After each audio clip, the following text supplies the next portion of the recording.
Welcome back to Dyson Sphere Program. My name is Nilos and I will be presenting to you the solution to all of your issues with regards to building anything anywhere in the entire galaxy. So as we dive in, first I want to explain exactly what it is that I'm going to be solving in this episode or in this tutorial. And what I'm showcasing here is the new build, but why is it? What is it? What is the problem that it's solving? Well, there are a lot of interesting things in the game, and when you're out somewhere on a remote planet and you are setting up your industry there, then suddenly you just find out that you need some miniature particle collectors, or you need some vertical launching sites, or you need just a few more spray coaters, or God forbid wind turbines. I don't know, anything you want, you can request it, and that would be really nice if you could just stand there, request it, and then know that it would be pulled from a central crafting location to your location, and it would then start replenishing stockpiles and warn you if it's running out and all that stuff. And that's exactly what we're doing here. So this part is taken care of. This is the new part. This is taking care of the more advanced products. On top of that, we have the early game hub that I presented in a previous video. This early game hub is very meticulously designed so that you can build it as early as possible within the first couple of hours of the game, depending of course on how fast you are at building. And once you have it built, oh there we go, then it will actually intended to serve you for the rest of the game. And that is not a small task. It took a hell of a while to design it. But you might recognize this from the early game hub, and the video is linked in the top right hand corner if you want to look for something in the early game. What you have here is now the early game hub that's upgraded to its final form, because you build it in the early game, and then as you progress you add the ILSs to it, the interstellar logistics, so that they can actually be requested. All the items you've now built, they can be requested from anywhere in the galaxy. And also with the new logistics drone, they can also be sent to you automatically. So basically this part takes care of, if you're on this planet, it'll bring it to you automatically. If you're on any other planet, some items will be automatically requested with the new polar hub that I also have a video about. Also check the top right hand corner for that video. And also some of it will just be ad hoc that you can request when needed. Of course, we're not going to send stuff like geothermal power plants to all planets, but if you find yourself in a planet that needs geothermal power plants, then you can request it here. I will be going into a bit of detail on how this works and why this works, because this is a very important aspect. I know that a lot of people, they are making stuff and then they are bringing it in here, and then there's maybe they put, I don't know, 500 geothermal power plants in here, and they set up that the minimum load of vessel is 10%, which is in my case 1,000. And also on the requester side they also set it, but then when something actually gets brought in, then it will take the whole inventory and not just the 100 that you thought you requested. That is because the logistics vessel will always try to do a full load if at all possible. That means if you request 100 and it can pick up 2,000, then it will pick up 2,000. So the only way to prevent that is to make sure that the supplier side is only set to 100, because that means when a vessel comes in to pick up stuff, it'll only be able to pick up 100, and then it's replenished from these boxes here. Stuff like, let's say, where do we have it? There, that's the best example. Smelters, yes, you want to get smelters out here. I've set it up to 400 because I want to get a batch of 400 at a time, but you also want to make sure that you can replenish this quickly if you need more, because once you start working on smelters, you need a lot of that. Now maybe you noticed from my early game hub, there is the first part of it has been replaced, and that's because this is not something you need in the later stages. It'll be taken care of in the next build I'm going to show you. This was the sorters, belts and assemblers Mark 1. You don't need that anymore, and instead we bring stuff in here. We even proliferate as much as we can. Over here we have a new logistics hub. This is only taking care of building the smelters and not the smelters, the assemblers, belts and sorters. And it works even better than that, because it also takes care of all of your residual stuff. So for example, we are if we have, in this case, I have replaced some old build somewhere and find myself with some of the Mark 1 belts in my inventory, and I don't want them, then I can just set them down here, export it, And then the fidget spinners here, I mean the logistics bots, will take care of coming in and picking them up, bringing them back to the storage, even if it's capped like this, and that will then be made into the part of doing it. So this is also automatic recycling of earlier versions of sorters, belts, and assemblers. And it works also, of course, for this tier as well. So let's just show that as well, just for good measure. Here, I don't want any of those, and they will be instantly picked up and brought back. These are now going in here. I say conveyor belts, I want 2,000, sorters 1,000, and assembly machine assemblers 1,000. This is the version I provide to you in the blueprints. Of course, all my blueprints are available, and they are available. I'll be talking a bit about that, but they're available on my website. Link in the description below. In this case, if you build it and you don't have, for example, the Mark III yet, what you can do is sort of a hack, and it did work just fine, is you can build it from here and just get it out over here, drag it in, and get it into this one, and there is deliberately made an extra room for this one. So if you need it at a stage where you don't have the last part, then instead of removing it, tearing it apart, you just build this one, and at some point you will find out that you don't once you have this, because yeah, quantum chips and what was the other thing, yeah, fiber optics, that's not something you just have readily available. But that's just a way for us to do a very simple build that you can actually just bypass the stuff you don't have. I would encourage you to get the Mark III belts and Mark III sorters immediately, and then of course this the assemblers come a bit later. So those are the two blueprints that you're going to be needing. They will take care of all the early things and all the logistic stuff, but what about the rest? And this is where the new design that no one has seen yet is coming in. So I wanted this design to be smaller and more compact than the previous one. The previous one took actually all of the space out here, and I didn't really like that. It was just too much. There are a total of 18 items that we are producing.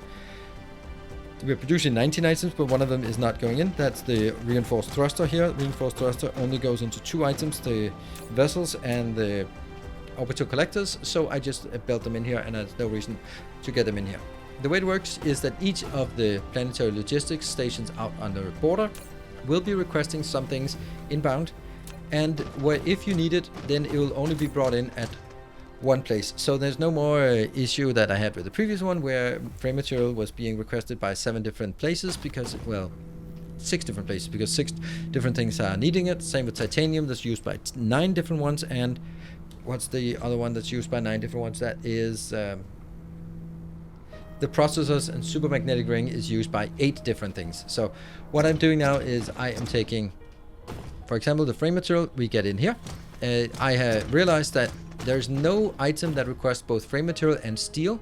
So if we can take this belt here with frame material, and then we can just stop it, and we can start it with steel, and then take all the steel items.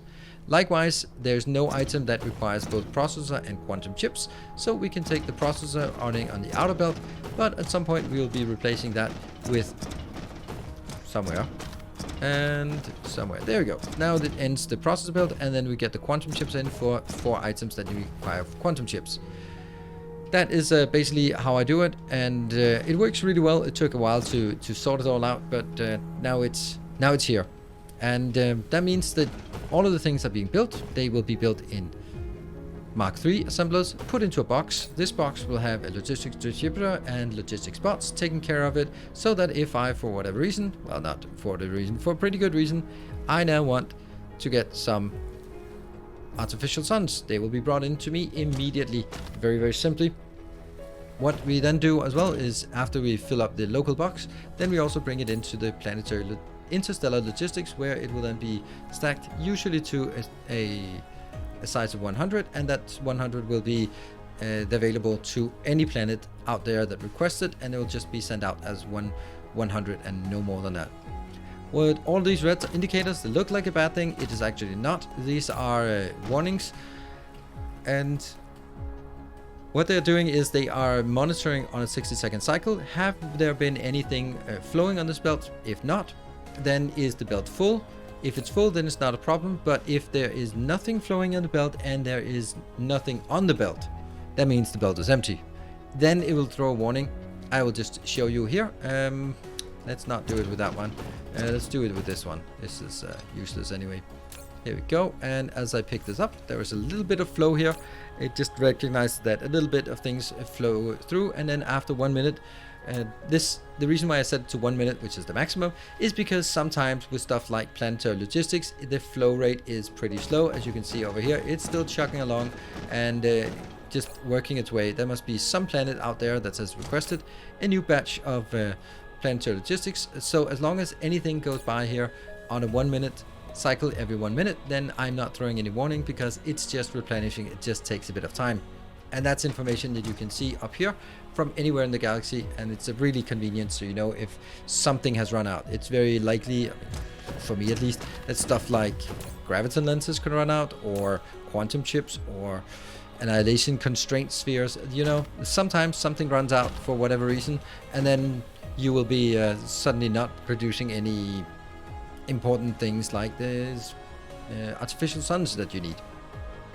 Now, with regards to all this, I mentioned that I have this available on my website. So on my website, there's a link to a Google Drive, because everything is stored on a Google Drive. It's automatically synchronized from my game, so that when anyone reports an error, then I will be fixing it in the live stream, or just fixing it by myself, and then it'll, as soon as I fix it, it'll automatically be updated to Google Drive.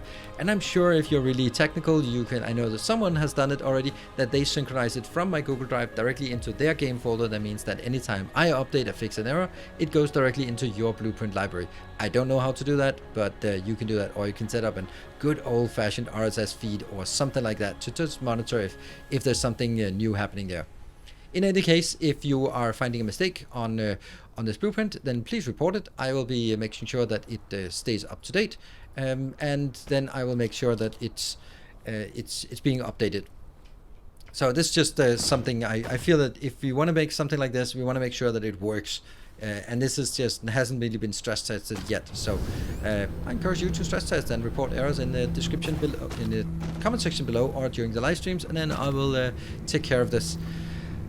The last thing about this is maybe you're looking at this and go like, yeah, but maybe I want to build it before I have the interstellar logistics and the ray receivers. And it's actually connected to the fact that I only want to maintain one blueprint. And that means this blueprint will include ray receivers, it will include the ILSs, but you can definitely build it, and I would encourage you to build it before you have that, because how are you building the interstellar logistics if not for this? I would recommend that you stamp down this blueprint on your home planet, on the North Pole. That's the only place it goes, and you stamp it there. As soon as you have the planetary logistics, then you stamp down the blueprint, and there will be a lot of things that are not working. So you will be taking out all the ray receivers, you'll be taking out the interstellar logistics, and you'll be downgrading these to Mark II. Once you have that, then you will start seeing that everything starts working on the home planet for all the stuff that you have. Of course, you can't make artificial suns at that point, but you can make the stuff that you have, and then as you progress, then you can make more things on top of it as well. That's basically anytime you unlock things, you can then add it here. But I think that will be a good thing.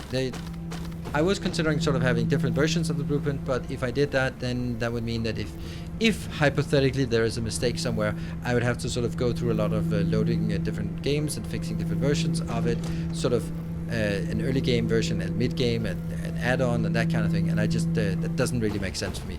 So I present the final blueprint. The same is the case for these blueprints. This is the final form, and this is also the final form.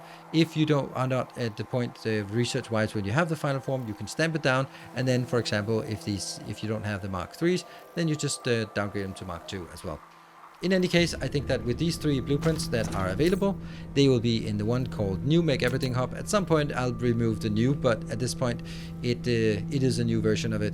It contains the Logistics Hub, it contains the Early Game Hub that's upgraded with the ILSs, and it contains the New Make Everything Hub for the North Pole. I also put a bit of comments in here so that it's easier for you to remember how to use it. And that is basically it for the presentation of this blueprint. It's it is a presentation. It is not really going through. It took about 10 hours to get all of this things sorted, so that didn't really make sense to make it as a, and now I'm going to build it with you. Hope you are enjoying it. Hope you appreciate it. If you are, be sure to hit the like button.